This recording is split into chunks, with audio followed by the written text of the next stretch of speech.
കേരള വന നിയമ ഭേദഗതിക്കെതിരെ കാവശ്ശേരിയിൽ പ്രതിഷേധം. വിജ്ഞാപനത്തിന്റെ പകർപ്പ് കത്തിച്ചുകൊണ്ട് കർഷക കോൺഗ്രസ് നേതൃത്വത്തിലാണ് പ്രതിഷേധിച്ചത്.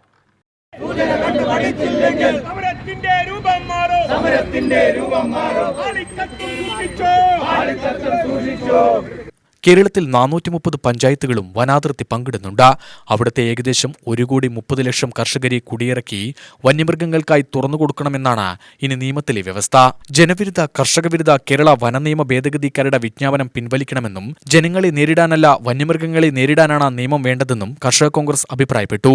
പ്രതിഷേധ കനൽ DCC general secretary advocate Tholannur Sasidharan ഉദ്ഘാടനം ചെയ്തു.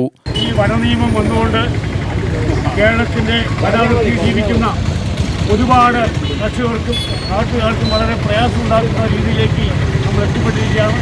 ഇത് ഉടൻ തന്നെ പിൻവലിച്ചുകൊണ്ട് പഴയ രീതിയിലേക്ക് എത്തിപ്പെടാനുള്ള ഒരു നിലപാടിലേക്ക് നമുക്ക് എത്തിപ്പെടണം. അതിന് ശക്തമായ പ്രതിഷേധം സംസ്ഥാന വ്യാപകമായി കർഷക കോൺഗ്രസ് നടക്കുകയാണ്. അതിന് മുന്നോടിയായി കരൂർ കിലോമീറ്ററിന് കർഷകരുടെ ഒരു പ്രതിഷേധമാണ് നമ്മൾ നടന്നത്. വനനിയമം കത്തിച്ചുകൊണ്ട് ഈ വനനിയമം ഒരിക്കലും കേരളത്തിൽ നടക്കാൻ പാടില്ല എന്ന് നമ്മുടെ പ്രതിപക്ഷ നേതാവ് ശക്തമായ തീരുമാനം മുന്നോട്ട് പോകുമ്പോൾ അതിന് ഐക്യമായിട്ട് പഠിപ്പിച്ചുകൊണ്ട് ഇന്നത്തെ സൂചനാ സമരത്തിന്റെ എല്ലാവിധ ഭാവങ്ങളും. കർഷക കോൺഗ്രസ് തരൂർ നിയോജക മണ്ഡലം പ്രസിഡന്റ് N സ്വാമിനാഥൻ അധ്യക്ഷനായി.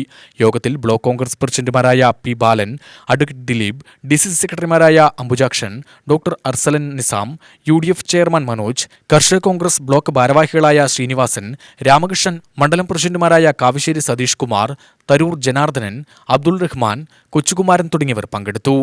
UTV news, Palakkad.